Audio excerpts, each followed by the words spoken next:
Les damos la bienvenida a este foro UNIR que estamos realizando y donde vamos a conversar, vamos a hablar hoy sobre las claves para obtener fondos de cooperación internacional para el desarrollo.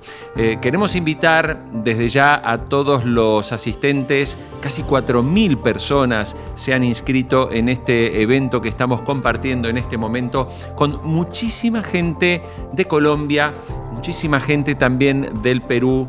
También tenemos del Ecuador y otros países, pero sobre todo Colombia y Perú son los que más se han apuntado a este evento. Porque claro, son dos países donde precisamente la necesidad de fondos de cooperación internacional al desarrollo son muy importantes, son muy relevantes y sobre todo cuando uno sale de las ciudades capitales, cuando uno sale de los grandes centros urbanos, se plantean muchas necesidades en donde precisamente este tipo de fondos son imprescindibles. Por eso quiero ya saludar a nuestro primer invitado, a quien estamos recibiendo en este día, al doctor Fernando de la Cruz Prego, que es doctor en estudios de desarrollo y profesor de UNIR.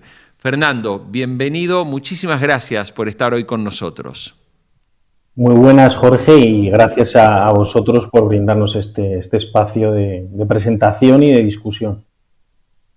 Bueno, yo quiero invitar a todos los asistentes a que ahora abran oídos, abran los ojos y presten atención, porque precisamente Fernando de la Cruz Prego nos va a hablar sobre la industrialización verde, un sector con financiación global. Y vamos a conocer no solo el contexto internacional, sino también cuáles son esos aspectos relevantes, ¿no?, para tener en cuenta en países como es Colombia y como es el Perú. Fernando, te escuchamos.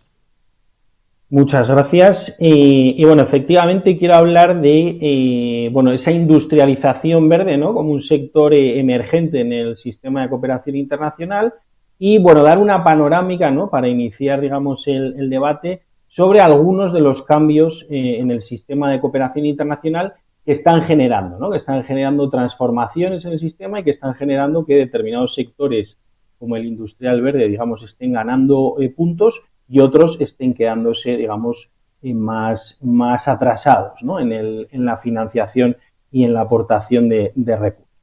En primer lugar, lo que creo que hay que tener claro es cuál es el marco internacional en el que nos estamos moviendo, y nos movemos desde hace prácticamente, diría, al menos una década en una suerte como de crisis estructural, crisis multidimensional, que algunos autores han denominado como policrisis. Es decir, tenemos toda una suerte de crisis económica, social, política, tecnológica, que además de solaparse en el tiempo, se retroalimentan, con lo cual digamos que aceleran y los impactos, los efectos que tienen en el conjunto de la sociedad se incrementan mediante esta retroalimentación de los unos a los otros, ¿no? Y esto a su vez lo que hace es que está generando digamos, un impacto, una transformación también en el orden internacional, ¿no? El otro son cuestiones, digamos, de orden estructural. Aquí lo que quiero hablar, o los impactos que tienen estas condiciones estructurales, tienen que ver con la configuración del orden internacional, ¿no? Cómo la humanidad, digamos, cómo se estructura, cómo se configura en términos institucionales, ¿no? Y lo que teníamos después de la Guerra Fría y hasta hace bien poco, bueno, pues era el orden antiguo, ¿no?, en el cual los principales pilares del sistema internacional eran, por un lado, la hegemonía norteamericana en términos económicos y militares, por otro lado, digamos, un cierto multilateralismo a nivel internacional, ¿no?, apoyado por los aliados de Estados Unidos y que, por lo tanto, dotan de una cierta gobernanza global, de una cierta resolución de los conflictos de forma pacífica, y finalmente una globalización económica y cultural que lo que pretendía era, bueno, digamos, diluir, ¿no?, esas fronteras nacionales y permitir que los bienes, los servicios y el conocimiento, digamos, que fluyesen libremente por el conjunto del planeta, ¿no? Ese orden está siendo cuestionado, ese orden, digamos, está erosionándose progresivamente, pero tampoco vemos que haya, digamos, un nuevo orden que cristaliza y que se consolida, ¿no? Y algunos analistas lo que hablan aquí es de esa fase de interregno, ¿no? Digamos, una fase en la cual, como os decía, lo viejo no acaba de desaparecer y lo nuevo no acaba de consolidar, ¿no? Y por lo tanto estamos en una especie de tierra de nadie con dinámicas de un orden y de otro orden, ¿no? En cuanto al nuevo orden, lo que vemos, lo que claramente se está cuestionando del viejo orden, bueno, pues en primer lugar es la globalización económica, ¿no? Es decir, los discursos de apertura de fronteras están de capa caída y lo que vemos ahora es narrativas mucho más centradas en el proteccionismo, en los aranceles, en las guerras comerciales, en las políticas industriales, es decir, un poco lo opuesto a la lógica de la globalización económica. Al mismo tiempo vemos que cada vez hay una indiferencia mayor, particularmente por parte de las grandes potencias, hacia las organizaciones multilaterales, ¿no? El caso más evidente es Naciones Unidas y el Consejo de Seguridad, que ahora mismo es completamente, digamos, inoperativo para resolver ninguno de los grandes conflictos que hay sobre la mesa y se están resolviendo, digamos, en las mesas de las grandes potencias, ¿no?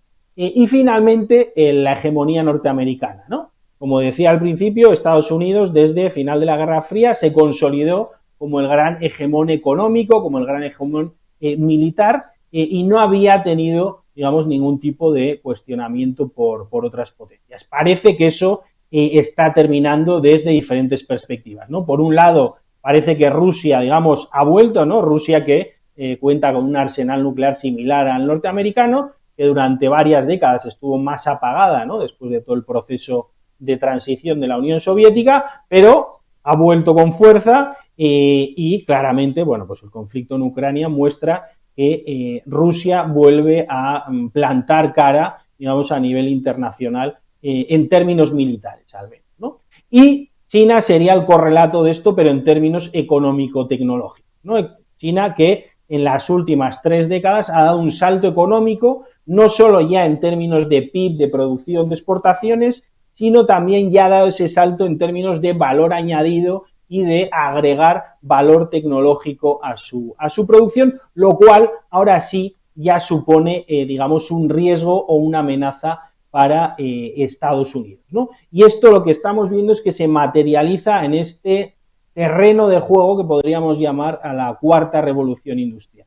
Ya sabéis que la cuarta revolución industrial, simplificándolo mucho, abarcaría todo lo que tiene que ver con esos nuevos nichos económicos vinculados a lo verde, ¿no? A las energías renovables, a todo lo que tiene que ver con la sostenibilidad ambiental y todo lo que tiene que ver con la economía digital, ¿no? Los iPhones, la inteligencia artificial, ordenadores cuánticos, en fin, hay toda una serie de tecnologías ahí, muchas que ya están instaladas, pero otras muchas que están, digamos, por concretarse y por traducirse en productos específicos y en las cuales las grandes potencias, digamos, pelean, ¿no?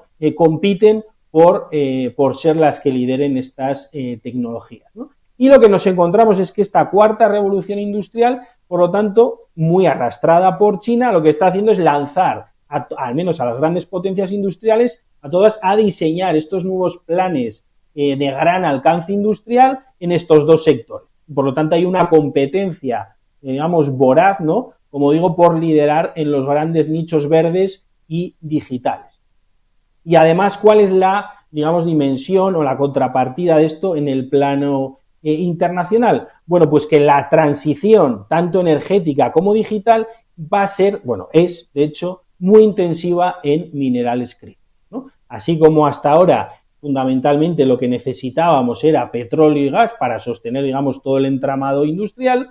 Cuando transitamos hacia una economía verde y digital, vamos a necesitar y necesitamos muchos minerales críticos, ¿no? Ahí tenéis el cobre, el litio, tierras raras, bueno, toda una, digamos, ristra, ¿no? De minerales críticos cuyas, digamos, reservas son limitadas y que además todos los países, digamos, que quieren alimentar sus industrias con esos minerales. Y por lo tanto, ahí lo que vemos es que comienza una competición a nivel internacional, ¿no? A nivel internacional y que conecta con la ayuda. Es decir, y aquí es lo que identificamos, es que está habiendo un cambio digamos, o un giro, ¿no?, en cómo se orienta la ayuda internacional, pasando del enfoque más tradicional de lo que teníamos hasta ahora, de un enfoque, digamos, desarrollista, es decir, enfocada en los objetivos y los intereses de desarrollo de los países socios, de los países del sur global, hacia una ayuda transaccional en la cual al menos los intereses de los donantes pesan tanto como los intereses de los receptores. En muchos casos, lo único relevante para los diseñadores de las políticas exteriores son los intereses de, en este caso, por ejemplo, sus industrias, ¿no? Pero está vinculado a otros muchos intereses, de tipo migratorio, comercial, geopolítico, pero aquí lo relevante es que se está dando un giro progresivo, al menos en las grandes agencias de cooperación bilaterales, hacia esa visión transaccional, ¿no? Y en muchos casos en ese mapa, por ejemplo, lo que incluyo es algunos de los proyectos, ¿no?, de la ruta de la seda china vinculados a, digamos, acceder a minerales críticos a nivel internacional por parte de China, ¿no? Como veis, fundamentalmente centrado en el cobre, pero también está el níquel, tierras raras y demás minerales, ¿no? Y por lo tanto, el objetivo aquí de China no es únicamente, al menos, el desarrollo de estos países, sino fundamentalmente acceder, asegurar, ¿no?, insumos en términos de minerales para su industria, para su economía, ¿no? Y finalmente, y esto es una de las cosas que más nerviosos está poniendo a las grandes potencias, es el control total que tiene ahora mismo, o cuasi total, que tiene China del grueso de cadenas de valor vinculadas a los minerales, ¿no? Podéis ver en ese gráfico algunos de estos minerales y la barrita roja, digamos, que es el porcentaje de producción que se genera en China, y la barrita verde es el porcentaje de producción del resto del mundo. Como podéis ver, salvo los dos últimos, prácticamente en todos hay un control muy fuerte, muy importante de China, ¿no? Y por lo tanto, dado lo relevante, lo estratégico de estos minerales para tener éxito en esta cuarta revolución industrial, esto está generando muchas tensiones y muchos miedos en Estados Unidos, en la Unión Europea, etcétera, etcétera, ¿no? No es raro ya escuchar a Trump decir, no sé, por ejemplo, que va a invadir Groenlandia o que va a acceder, no sé, a Panamá por determinados minerales críticos o por determinadas cuestiones geopolíticas, ¿no? Y la Unión Europea está un poco inserta en la misma dinámica. Digamos que no está siendo tan agresiva, ¿no?, con China, está teniendo un enfoque más pragmático y además está adoptando una política exterior muy similar a la China, ¿no? Es decir, está adoptando sus políticas industriales de puertas adentro y al mismo tiempo está reformando la política exterior en esta clave de autonomía estratégica, ¿vale?, que se traduce en lo que en la estrategia que llaman en la Unión Europea de Global Gateway, que lo que busca es hacer un poco un ejercicio similar al de la nueva ruta de la seda china. Es decir, proveer de financiación concesional barata a los países socios para el desarrollo de grandes infraestructuras y a cambio acceder a determinados objetivos, intereses, minerales, etcétera, etcétera, que sean, digamos, parte de la estrategia europea, ¿no? Y aquí es donde, por ejemplo, en el caso específico de América Latina, lo que vemos es que hay un interés europeo por desarrollar el hidrógeno verde, ¿no?, para importarlo hacia Europa y, digamos, contribuir, ¿no?, a todo el proceso de transición hacia la sostenibilidad ambiental de sus industrias, y también todo lo que tiene que ver con el litio y el cobre, ya que son minerales clave, por ejemplo, para los coches eléctricos, desarrollo de paneles solares o las turbinas eólicas, ¿no? Por lo tanto, Europa entrando, digamos, en cierta medida en el juego chino, ¿no? Como os decía, en el caso de la administración Trump, bueno, pues realmente hay un cambio drástico, ¿no?, en la política exterior y sobre todo en la política de cooperación internacional. Creo que la mayoría de los que estáis aquí ya conocéis las medidas que se han tomado. Prácticamente USAID, ¿no?, la Agencia Norteamericana de Cooperación, va a desaparecer y los presupuestos se han hundido aproximadamente un 50%, y además el presupuesto que queda, ya lo han dicho claramente el secretario de Estado y el propio Trump, va a estar enfocado a cuestiones de interés nacional. Es decir, Estados Unidos ya no va a financiar emprendimientos exteriores en otros países, en terceros países, con los recursos e impuestos de los norteamericanos, en nada que no tenga que ver con un interés directo norteamericano. Por lo tanto, habrá que esclarecer cuáles son esos intereses norteamericanos para efectivamente poder financiar ese tipo de emprendimientos en el exterior, ¿no?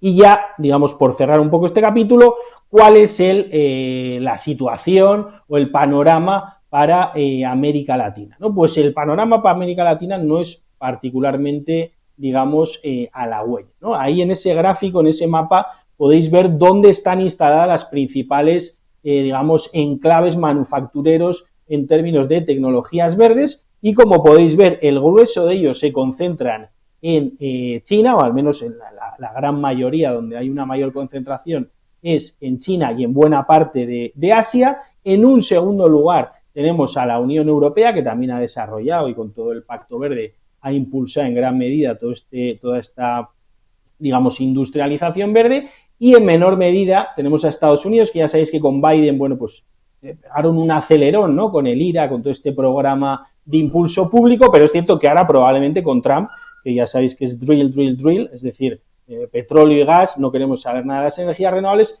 probablemente se retrasen aún más, y los que vemos prácticamente completamente en gris, es decir, con muy pocas iniciativas en este sentido, son tanto África como América Latina. Por lo tanto, un panorama, yo diría que preocupante, porque una vez más, y la historia ya se empieza a repetir demasiadas veces, América Latina parece que está perdiendo de nuevo el tren de esta industrialización, ¿no? La industrialización verde y la industrialización digital, así como Asia, digamos que venía de un lugar similar en el último siglo, pues parece, ya no es solo que esté al nivel, ¿no?, de las grandes potencias occidentales industriales, sino que está liderando esta industrialización, ¿no?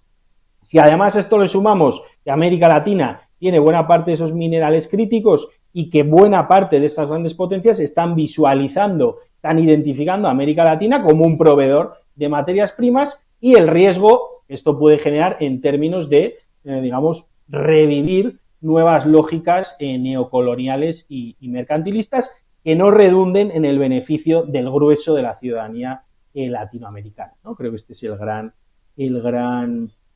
peligro. Entrando ya en concreto y de forma muy genérica, ver qué implicaciones puede tener esto para Colombia y para Perú. En general, los dos países tienen un perfil muy similar de la cooperación que está entrando y de los intereses que puede tener la cooperación ahora mismo en estos países.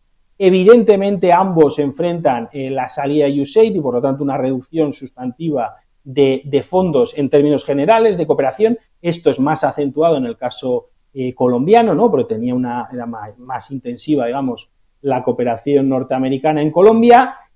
China está entrando, de hecho con Petro ya han entrado formalmente en la ruta de la seda, ya los chinos ya tienen proyectos en materia de minerales críticos, en materia de,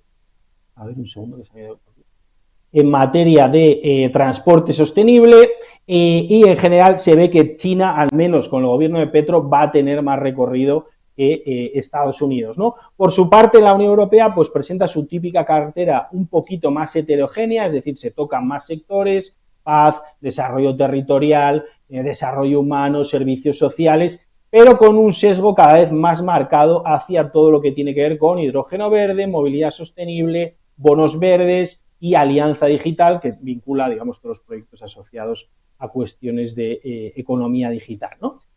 Y bueno, insistir un poco, ¿cuáles son las oportunidades de esto? Va a haber fondos para todo lo que tenga que ver con estos sectores de economía verde, para industrialización, generar empleo verde, crecimiento, etcétera, etcétera. Sí, lo va a haber, pero ¿cuáles son los riesgos? Que esto, si no se gestiona bien, si los gobiernos, digamos, no tienen una posición clara en la negociación con estos países, pueden, bueno, pues tener riesgos de contaminación, explotación, reprimarización de la economía. Es decir, los gobiernos tienen que tener muy claro qué es lo que quieren y cómo esta financiación, estos proyectos pueden redundar en el conjunto de la ciudadanía, tanto de Colombia como de Perú. No me quiero repetir más. En general, como os decía, el perfil es muy similar. En el caso peruano, la presencia china es aún más masiva, ¿no? Tenemos las minas de cobre en Las Bambas y en Toromocho. Tenemos el puerto de Chancay, ¿no?, que es la gran salida, digamos, de todos esos minerales críticos hacia China. Tenemos el mismo problema con la salida de USAID, quizás en menor medida que en el caso colombiano, y la Unión Europea con una cartera de nuevo muy centrada en movilidad sostenible, temas verdes, pero sigue manteniendo un cierto criterio de heterogeneidad, y lo mismo para Perú. Los riesgos y las oportunidades son exactamente las mismas. Va a haber mucha financiación verde para los sectores que he mencionado, pero los gobiernos tienen que tener una estrategia muy clara de negociación frente a estas grandes potencias, que lo que les interesa a día de hoy, sobre todo, es acceder a determinados insumos y no tanto el desarrollo de estos países. Y solo por cerrar, aunque luego supongo que tendremos oportunidad de comentarlo, creo que es fundamental la idea de la integración latinoamericana y que se empiece a entender en América Latina que vamos a un mundo de bloques económicos y, por lo tanto, los países que no quieran, digamos, posicionarse o entrar en procesos de integración económica en la región, lo van a tener muy difícil para negociar con estas grandes potencias y, sobre todo, para negociar y sacar, digamos, beneficios tangibles para su población. Yo me quedaría aquí, quedo atento a las preguntas y muchas gracias. Fernando, muchísimas gracias por esta presentación que creo que ha resumido de manera muy, muy clara el estatus y ese cambio que tú marcabas al comienzo, ¿no? Cuando hablamos, primero que hablamos de una policrisis, o sea, hoy hablamos de un mundo mucho más conflictivo, y si uno se remite posiblemente a década de los 90, incluso la primera década de los 2000, tal vez hasta la gran crisis del 2008 que se produjo con Estados Unidos, claro, ese parecía un mundo muy previsible, ¿no? Con las instituciones trabajando de manera muy cercana con distintos sectores en distintos mercados y obviamente uno mira los que vivíamos en aquella época en nuestra región, en América Latina, sea Colombia, sea Perú, había un movimiento, había una financiación, incluso en esa primera década de los 2000 que estaba como muy aceitada. Pero, como bien decías, estamos en un contexto de policrisis, y un contexto donde además toda la matriz energética tiende a cambiar, porque también estamos viendo una gran transformación a nivel global, y encima tenemos un mundo que parece que toda esa visión de multilateralismo, incluso económicamente, era un mundo donde el concepto de globalización era mercados cada vez más libres, menos proteccionismo, más competencia. Bueno, hoy en el 2025... Yo a veces pienso que estamos iniciando la década de 1970 otra vez. Nos falta una crisis del petróleo y tenemos otra vez un panorama muy, muy complejo. Quiero invitar a sumarse ahora a una mesa que vamos a abrir a nuestros dos invitados, a quienes saludo ya. Empiezo por saludar a Gema Lorente Martín, que es la coordinadora técnica del Máster en Cooperación Internacional al Desarrollo de UNIR. Gema, bienvenida, gracias por estar con nosotros. Muchas gracias. Y también saludo a Rodrigo Ormazábal Lama, que es responsable del Departamento de Cooperación Internacional de la Fundación Tierra de Hombres. Rodrigo, gracias por estar con nosotros. Buenas tardes, encantado. Bueno, es interesante hoy contar con Rodrigo, sobre todo para quienes nos están viendo en este momento, porque vamos a hablar con alguien y le vamos a preguntar un poco sobre la experiencia concreta de cuando hay que ir a buscar esos fondos para poder trabajar, para poder desarrollar proyectos. Así que creo que su experiencia, su conocimiento y su testimonio va a tener mucho valor. A ver, a mí me gustaría empezar, porque yo recién le he dado vueltas, ¿no?, a este contexto que estamos viendo. Y quiero empezar, Fernando, con algo que dijiste un poco en el final. Estamos hablando de la necesidad de que los gobiernos, el gobierno de Colombia, el gobierno del Perú, pero también esto es aplicable a la Argentina, a Ecuador, a Bolivia, a todos los países de la región. ¿Hay alguna forma de prescindir de los gobiernos para poder acceder a estos recursos? Y quiero explicarlo por qué. No digo nada nuevo si pensamos que en general, si le preguntamos a cualquier ciudadano latinoamericano por la gestión de su gobierno, en general la percepción es altísima corrupción, el dinero que llega termina quedándose mucha parte en el camino y al final llega poco. Fernando, ¿es posible prescindir, digamos, para una ONG, una fundación, de esas políticas de gobierno para poder llegar a esos fondos? A ver, sí, claro, es posible porque yo diría que prácticamente toda agencia de cooperación bilateral tiene convocatorias, ¿no?, de fondos para ONGs, por ejemplo, la ECID, la Comisión Europea, el grueso de agencias europeas, ¿no? Fondos que van directamente o se convocan para las ONGs o fundaciones, ¿no? Y por lo tanto ahí los gobiernos nacionales en principio no intervienen de ninguna manera ni se canalizan los fondos a través de ellos, ¿no?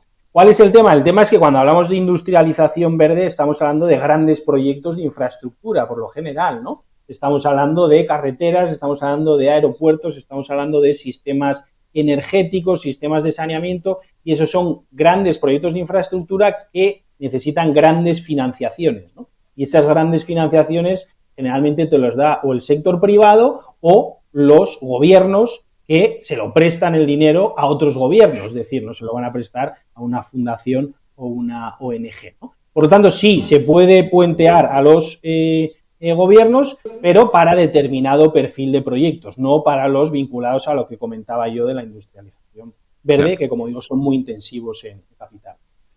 Bien. Rodrigo, cuando Fernando hacía su presentación, al comienzo él hablaba de esa necesidad de encajar un poco. El que busca fondos quiere resolver una necesidad, pero hoy los donantes también quieren resolver una necesidad, la propia, ¿no? Y eso, en la medida en que encaje, obviamente las cosas van a funcionar mejor. Si hoy estamos viendo que se prioriza también el interés del donante, del que pone el dinero, o sea, a partir de tu experiencia, ¿qué cambios son necesarios para aquel que está buscando hoy fondos, ¿sí? Pueda conseguir los recursos teniendo en cuenta, y aquí voy planteando algunas preguntas que nos han llegado, teniendo en cuenta que para mucha gente todavía está solicitando fondos con la vieja política, digamos, muy enfocada en su necesidad propiamente local, quizás sin tener en cuenta que ahora también el que pone el dinero tiene una necesidad. O sea, ¿qué debe cambiar aquel que está buscando fondos? Bueno, una pregunta muy interesante que la podemos enfocar de distintas formas. Básicamente, y totalmente de acuerdo con la reflexión que ha hecho Fernando de cómo ha ido cambiando el entorno, el contexto de la cooperación, esta industrialización y cómo los intereses de los países donantes se ponen por delante quizás de las necesidades, pero sigue habiendo un espacio muy grande para ese match, ¿no? Ese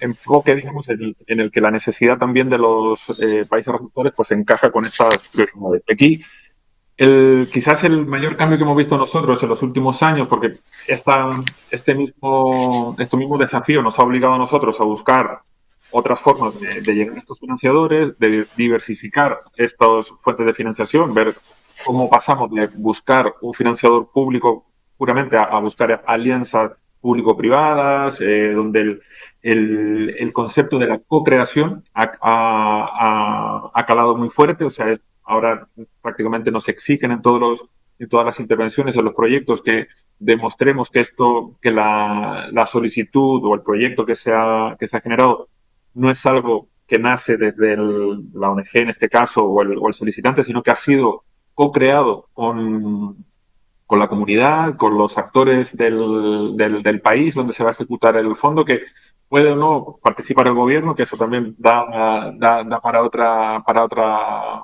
sesión entera, pero es muy importante el tema de la co-creación, ¿vale? O sea, el cómo vinculamos a los actores del territorio, la comunidad, actores sociales, fundaciones, el tercer sector privado, incluso la administración pública en la medida de lo posible, porque eso nos permite también garantizar cierta sostenibilidad.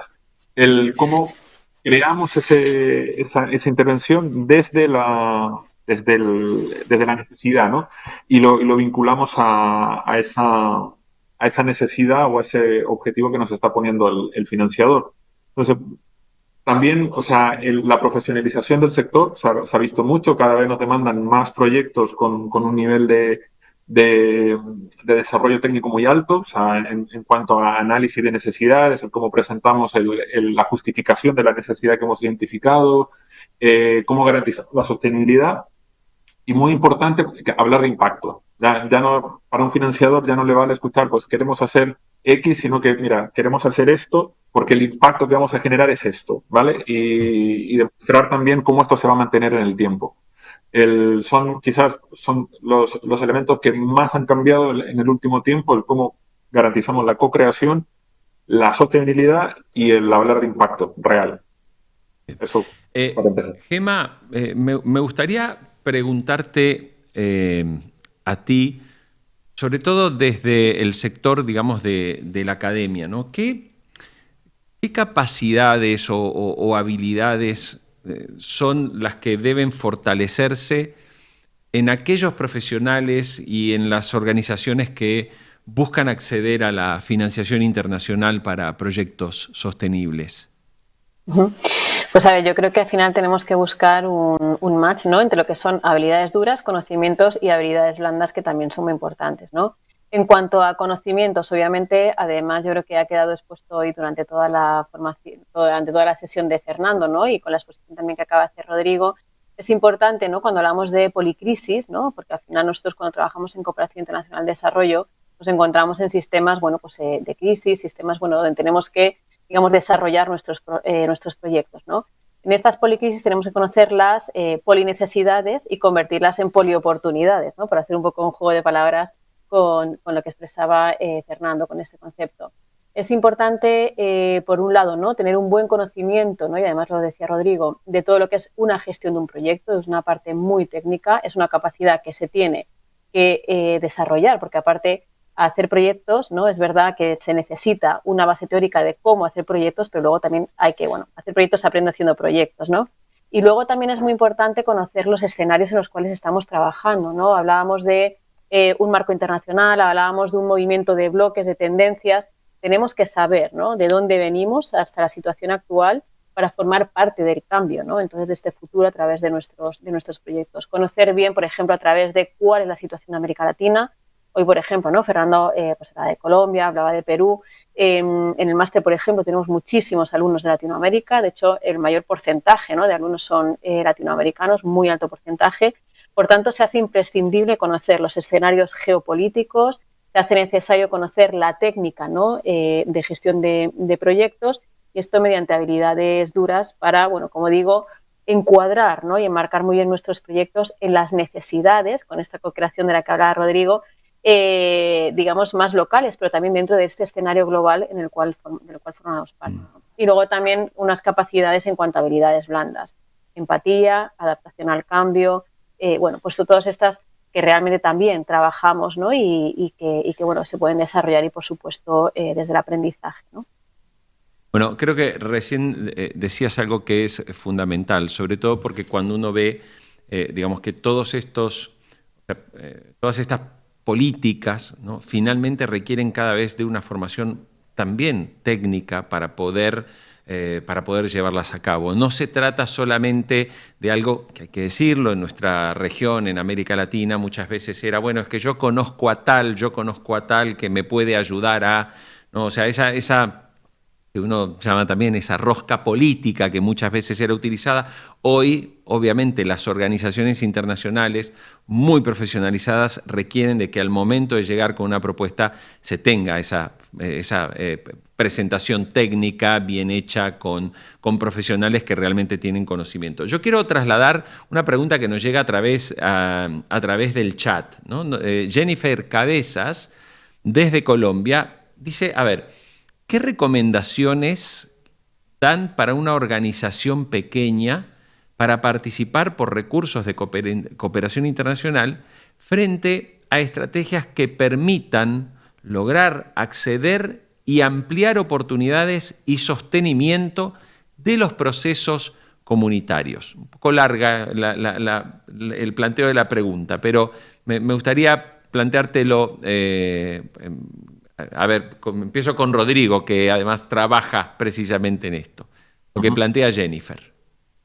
Bueno, hay varias formas de afrontarlo. Una es, o sea, la principal es tener muy claro, muy definido cuál es nuestro objetivo, cuál es nuestro programa, cuáles son nuestros proyectos, por decirlo de alguna manera, lo que podemos ofrecer a un potencial socio, qué tenemos para ofrecer en una alianza. Independiente de si somos pequeños o grandes, o sea, eso es a veces es el primer error, ¿no? Que no tenemos claro qué es lo que tenemos para ofrecer en una alianza, ¿no? No se trata de pedir, sino que, bueno, ¿qué puedo ofrecer yo? Sea desde el conocimiento del territorio, sea de relaciones a nivel local, redes de trabajo, un proyecto, una intervención, pero tener muy claro qué es lo que puedo ofrecer. Y de ahí una estrategia para poder ir creciendo, poder ir optando a estos fondos es, primero, conocer qué otras organizaciones ya están trabajando, por ejemplo, en esa línea o en ese territorio e intentar ir buscando alianzas, ¿no? O sea, ver, por ejemplo, si me interesa la cooperación española, ¿no? Que puede ser desde la Agencia de Cooperación Española o a través de la cooperación descentralizada, ¿no? De los gobiernos regionales o ayuntamientos y digo, bueno, hago una prospección de qué financiadores están financiando en mi localidad o en mi provincia, ¿no? A qué tipo de proyectos y a qué organizaciones. Y porque eso al final es toda información pública, si estamos hablando de donantes públicos, y voy identifico 2, 3 organizaciones, contacto con ellos y veo qué les puedo ofrecer, cómo puedo integrarme en esas dinámicas y quizás en la siguiente ronda de convocatorias pues poder participar en un consorcio. O sea, mi recomendación es, cuando somos pequeñitos, ¿no? Es decir, ¿cómo puedo participar quizás en un consorcio de una organización más grande? Yo con mi rol quizás muy definido en un principio, pero voy ganando experiencia, voy conociendo cómo funcionan estos financiadores, cuáles son los requerimientos, en qué me tengo que formar, etcétera, pero voy creciendo de manera gradual. Eso es o sea, para ser muy concreto, es una forma muy práctica y que funciona en el fondo el ir buscando quiénes están trabajando y cómo me puedo integrar en esos posibles consorcios. Fernando, vos decías en tu presentación que la evolución ha sido hacia un modelo como incluso más transaccional, ¿no? O sea, esto de reunir los intereses de dos sectores, el que necesita los fondos, pero también el donante que tiene que satisfacer un interés. Claro, yo ahí te tengo que preguntar, entonces, de alguna forma, en nuestros países como Colombia o Perú, donde muchas veces el requerimiento de asistencia es para casi ayuda casi social, finalmente no corren el riesgo de quedarse fuera si es que no logran, replantear un modelo más orientado a esas necesidades que tienen los donantes, llámese economía verde, la energía, y todo lo que estamos viendo que está cambiando. Sí, yo creo que ese es el reto un poco, ¿no? Buscar ese punto intermedio en el cual se pueden satisfacer los intereses del donante y del receptor, ¿no?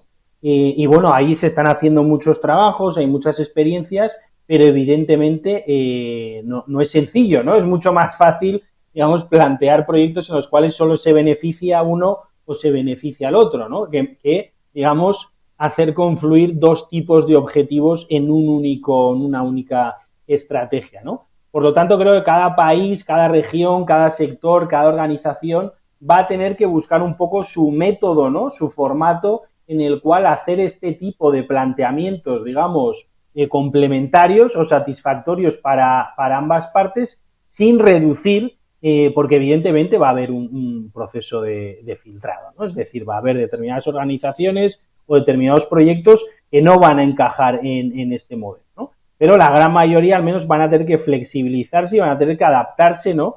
A este nuevo modelo en el cual, evidentemente, si no te adaptas en cierta medida a lo que pide el donante, pues hay posibilidades de perder esa financiación. Cada institución, cada uno tendrá que determinar cuál es su grado de flexibilidad, ¿no? En función de lo que se les está pidiendo. Bien. No es fácil. Gema, quiero volver contigo porque recién decías, ¿no?, que hay muchos estudiantes del máster que son precisamente de América Latina. A ver, le quiero contar al público que les estamos compartiendo en este momento a través del chat un enlace donde pueden encontrar estas maestrías, ¿sí? Y sobre todo la maestría de la que estamos hablando, que es la maestría de los estudios oficiales del área social de UNIR, y allí pueden identificar, como les decía, las maestrías y con solo hacer clic pueden acceder a toda la información. Importante decir también que hay, en el caso de Perú y de Colombia, hay unas becas otorgadas por la OEA para UNIR, para que aquellos que están pensando en la posibilidad de especializarse con esta maestría en Cooperación Internacional al Desarrollo, bueno, pueden postular, ¿sí? Quedan pocos días, no quedan muchas vacantes, tenemos que ser realistas porque las becas se han ido otorgando a lo largo del tiempo, pero si hay alguien que pueda estar interesado, completa sus datos, se pone en contacto un asesor de UNIR y le puede dar toda la información sobre estas becas. Quería preguntarte, Gema, ¿qué perfiles son los que vienen a formarse en este máster? O sea, ¿dónde trabajan, dónde se desempeñan? Para contarle un poco al público también. Pues lo más interesante, ¿no?, de nuestro máster precisamente es la variedad de perfiles que tenemos, ¿no? Es cierto que depende de la edición, pero aproximadamente entre el 80%, 85% de los alumnos son de América Latina, ¿no? Como bien decías. Esto hace que, bueno, que todas nuestras materias estén, digamos, adaptadas, ¿no?, temáticamente, y tengan en cuenta, más allá de una asignatura propia que hay de América Latina, ¿no?, al todo el contexto latinoamericano a nivel normativo, legal y demás, ¿no? Cosa que yo creo que es importante, porque aunque seamos una maestría en una universidad española, pues tenemos, bueno, muy en cuenta, ¿no?, el perfil de nuestro alumnado. ¿De dónde vienen? Pues básicamente vienen, bueno, al ser un máster que es multidisciplinar, vienen de todas las áreas, ¿no? Y esto es un valor añadido muy interesante que tiene nuestro máster. Tenemos muchísimos alumnos que vienen desde el área de Derecho, desde el área de Ingeniería, Arquitectura, desde, por supuesto, ¿no?, de todo el área social, de la educación, y la verdad que, bueno, que vienen, como digo, de todas las áreas, ¿no?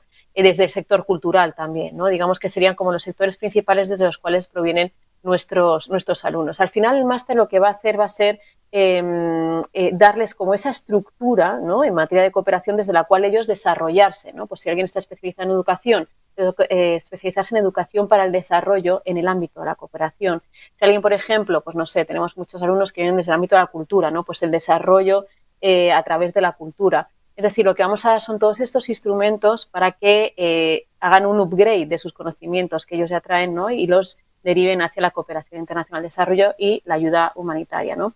Es muy interesante cuando nosotros nos ponemos, ¿no?, como bien mencionabas, en este primer contacto con los alumnos, ¿no?, cuál es el motivo por el cual quieres cursar el máster. Es verdad que tenemos un muy alto porcentaje que dice, bueno, es algo que es vocacional, ¿no?, porque es lo que siempre he querido hacer, ¿no? Bueno, pues la cooperación al final es cierto que tiene su parte muy vocacional, pero la mayor parte de nuestros alumnos vienen desde, la motivación sobre todo es aprender para mejorar, bueno, pues profesionalmente, ¿no? Y al final es lo que buscamos con este máster, que ellos terminen de desarrollar su faceta personal, su faceta profesional en el ámbito de la cooperación, ¿no? Porque al final, y bueno, yo creo que hoy está quedando manifiesto, ¿no?, la cooperación se trabaja desde muchos ámbitos, ¿no? Con lo cual, bueno, pues desde la parte económica, desde la política, desde la social, desde la arquitectura, ¿no?, hacer ciudades para pensar en el desarrollo de las personas. Por lo tanto, bueno, los perfiles son muy variados y por eso es por lo que desde el máster trabajamos diferentes áreas, profesorados especializados y luego, de hecho, incluso en sus trabajos final de máster permitimos que lo deriven hacia sus temáticas y buscamos directores, bueno, pues que estén relacionados con las mismas para que, bueno, puedan, digamos, desarrollar también esa parte más académica.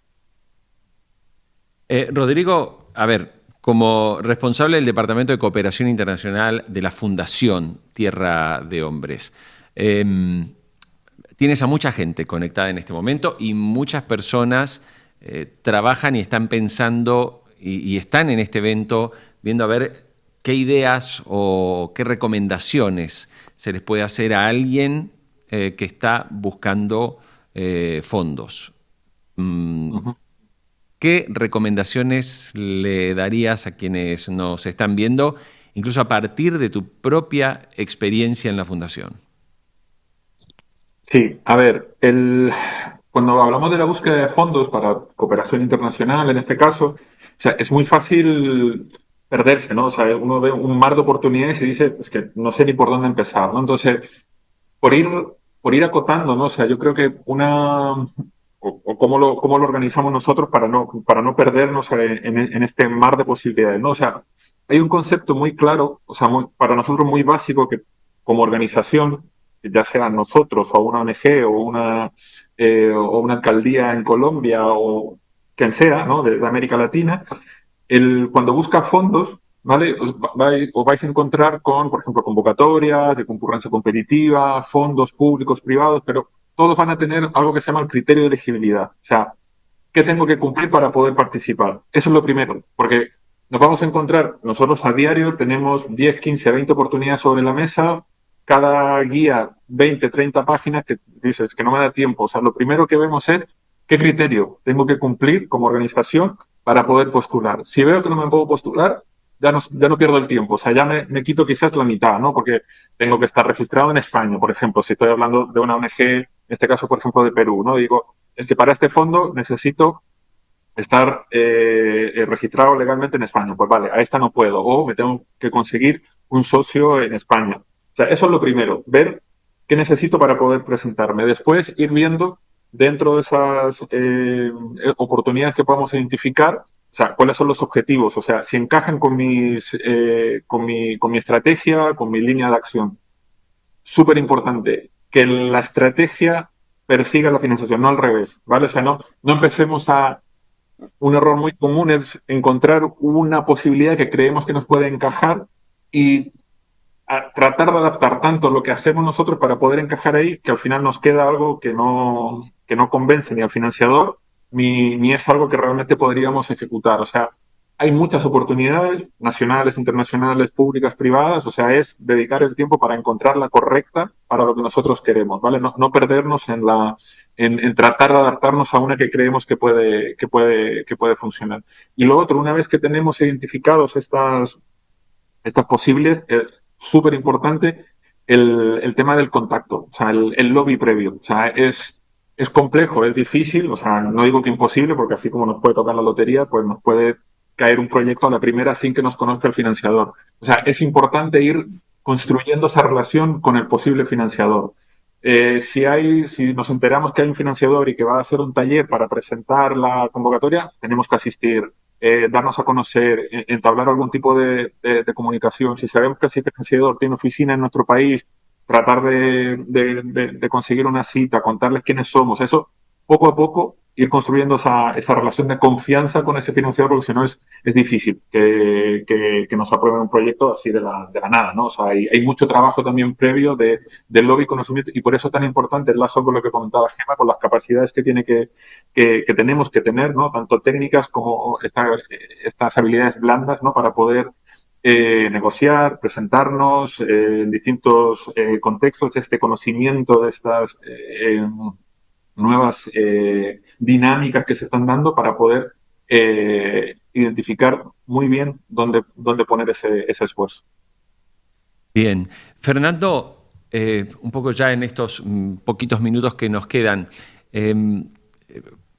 hablabas un poco de las oportunidades, ¿no? de Perú y de Colombia, pero me gustaría preguntarte si se pueden citar algunos como ejemplos bastante concretos de estos proyectos que ya están más enfocados, ¿no? en esa economía verde. Porque vuelvo sobre lo que decía hace un rato.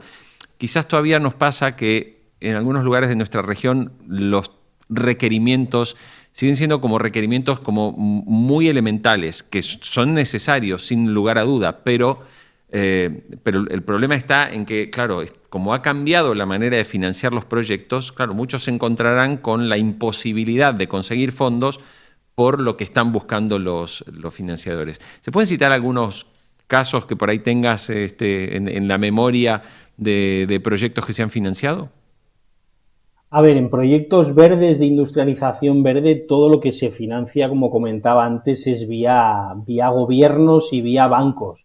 Es decir, estamos hablando de recursos muy cuantiosos, ¿no? De cientos o miles de millones de dólares en algunos casos, ¿no?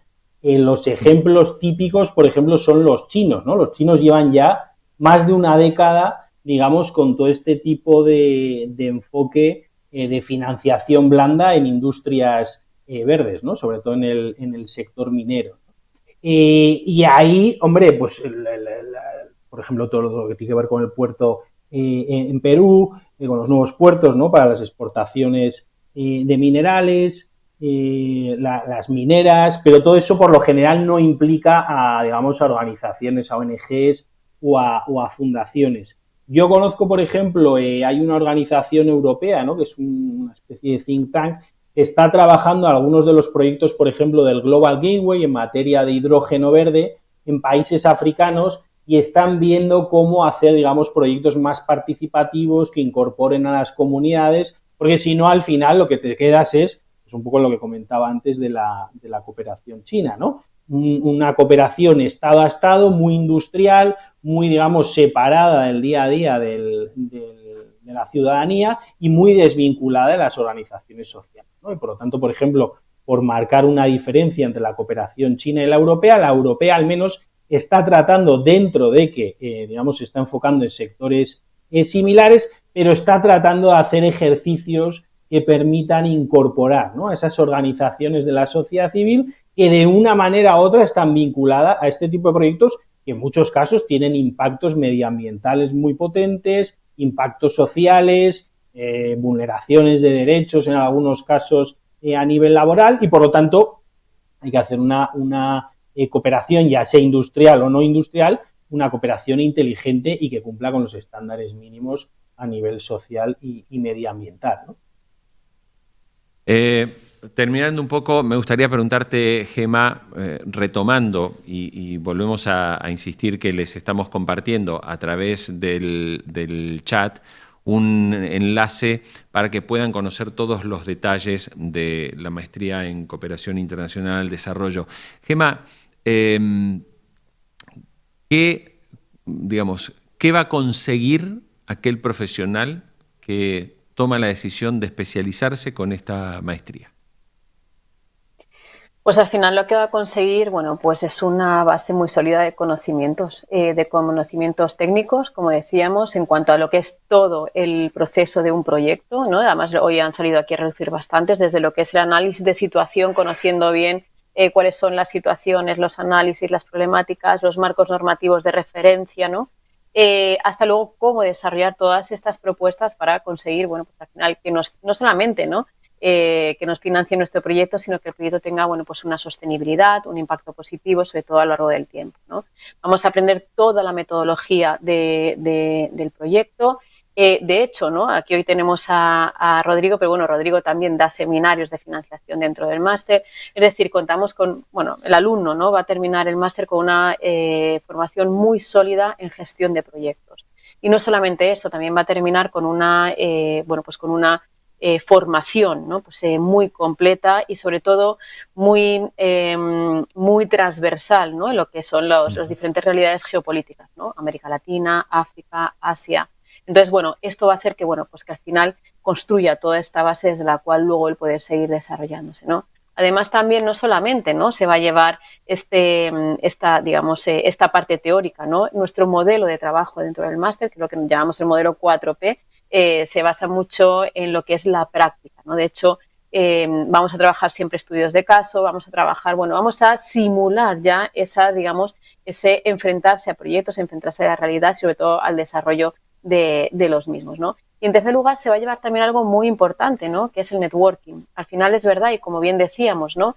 La red de compañeros que van a tener cada alumno, bueno, pues de hecho lo fomentamos, ¿no? En las actividades grupales, trabajamos incluso trabajos de final de máster grupales. Bueno, ese networking, ese valor añadido, ¿no? Como decíamos antes, que tiene el alumnado en sí de nuestro máster y sobre todo también del profesorado, ¿no? También vamos a tener, bueno, los alumnos van a tener profesores que el 90-95% están en activo, en cooperación, ¿no? Es decir, claro, todos nuestros profesores o hemos estado en cooperación o estamos en cooperación.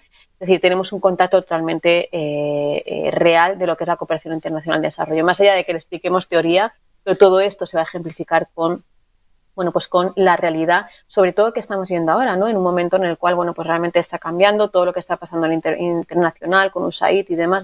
Pues todo esto lo trabajamos, lo complementamos con actividades formativas, Open Class, con lo cual, se va a llevar, como digo, una base teórica muy sólida, pero sobre todo, y lo más importante, totalmente afianzada con la realidad. Gemma Lorente Martín, coordinadora técnica del Máster en Cooperación Internacional al Desarrollo de UNIR. Rodrigo Ormazábal Lama, que es responsable del Departamento de Cooperación Internacional de la Fundación Tierra de Hombres. Y nuestro doctor Fernando de la Cruz Prego, doctor en Estudios de Desarrollo y profesor de UNIR. Gracias a los tres por estos minutos, por compartir en este foro UNIR. Gracias. Gracias a vosotros. Muchas gracias. Bueno, y nosotros antes de terminar les vamos a pedir un pequeño favor. Bueno, en primer lugar, recordarles que quieren conocer todos los detalles de las maestrías de UNIR, que son títulos oficiales, que vas a cursar 100% online, que vas a contar permanentemente con un tutor que te va a estar acompañando a lo largo de todo el proceso. Bueno, todo eso lo puedes conocer en ese enlace que te hemos compartido. Y si te decides, completas tus datos, te va a llamar un asesor de UNIR para darte toda la información. Llenar los datos no quiere decir que ya te matriculaste. Quiere decir que vas a poder obtener información en profundidad. Incluso si tienes alguna duda y necesitas una conversación con un académico del máster, no hay problema. Puedes solicitarlo, vas a poder tener una conversación. Quizás converses con Gemma o quizás converses con Fernando para que te puedan dar algunos detalles para que ya te decidas y no dejes de aprovechar el beneficio que te estamos poniendo en este chat, la posibilidad de las becas OEA, y que ya faltan muy poquitos días. Para cerrar, te voy a pedir un favor. Cuando te desconectes, te va a aparecer en el chat, cuando te desconectes, de Zoom, te va a aparecer una pequeña encuesta de solo 3 preguntas. Tardas 10 segundos en responderlas. Te agradecemos que, por favor, si quieres que desarrollemos, que pongamos en marcha más foros de estas características con especialistas en estos temas, bueno, danos una buena puntuación para que sigamos trabajando y mejorando. Y te invito también para cerrar, para que veas un momento muy emotivo, muy valioso y muy potente, que es cuando nuestros graduados de UNIR van a su ceremonia. No te pierdas, además, sobre todo, ya que hablamos de la cooperación, pero también tenemos que hablar de integración. Vas a ver aquí cómo personas de distintos lugares participan. En el caso particular de Colombia, vas a poder ver esa celebración de cómo se vive una graduación de UNIR. Te agradecemos mucho y nos encontramos en el próximo Foro UNIR. Hasta pronto. Lo que hace que unas personas destaquen sobre otras es el esfuerzo y la dedicación al trabajo. Cuanta más dedicación y atención pongamos, mejor realizados resultarán. Queridos compañeros, hoy celebramos más que una graduación. Celebramos el poder del esfuerzo, la perseverancia y la determinación. Haz de la perseverancia tu amiga del alma. Es una educación virtual, pero de calidad. Permite poder trabajar y estudiar al mismo tiempo y fue una oportunidad que realmente me ha abierto muchas puertas. De la experiencia, tu sabia consejera. Los estudiantes tienen unos desafíos hoy diferentes. Las nuevas generaciones aprenden de una forma diferente. De la advertencia, tu hermana mayor. Ha permitido de que los que estamos en zona rural podamos también superarnos cada día más. El hecho de que sea virtual no quiere decir que no se aprenda. Realmente se aprende y se aprende muchísimo. Y de la esperanza, tu razón para vivir. Elegí la UNIR porque vengo de territorios colectivos para ayudar a las comunidades étnicas a trabajar por el desarrollo de las mismas. Somos parte de una nación vibrante y diversa, llena de talento, creatividad y resiliencia. Los indígenas a veces somos excluidos y esto me llevó a tomar esta decisión de estudiar mi maestría. Me siento orgullosa de ser guajira y principalmente porque yo sé que con este máster puedo ayudar a mi cultura, a mi tierra que la amo. Llevamos con orgullo nuestra identidad y nos esforzaremos por ser embajadores en cada una de nuestras regiones. Luego de que por temas de salud creía que esto iba a pasar a ser un sueño, una quimera, gracias a la universidad hoy puedo estar gozando de este sueño tan bonito. Me siento feliz de decir que soy egresada de UNIR porque realmente transmitieron los conocimientos que yo quería que me transmitieran. Para mí UNIR es calidad. Actualidad. Es avanzar. Oportunidad y actualización. Para mí UNIR es empoderamiento. Es Acuaipa, cultura. Cambiar, crecer, evolucionar nunca es un trabajo individual. Requiere ese cariño y el acompañamiento de nuestro entorno que nos ayuda a llegar hasta aquí. A nuestras familias les agradecemos por su amor incondicional y su constante aliento. Yo le dedico este logro primero a mis estudiantes, a mis amigos, a mis compañeros, a mi madre y a mi pareja. No puedo dejar aparte pues mi cultura. Guayu lo hice también por ellos. A Dios, principalmente a mi mamá, a mi familia, a mis hijos. Por tanto, a todos, felicitaciones de corazón. Y nunca olviden, lo mejor está por venir. Que vivan los nuevos graduados, que vivan sus familias y que viva Colombia.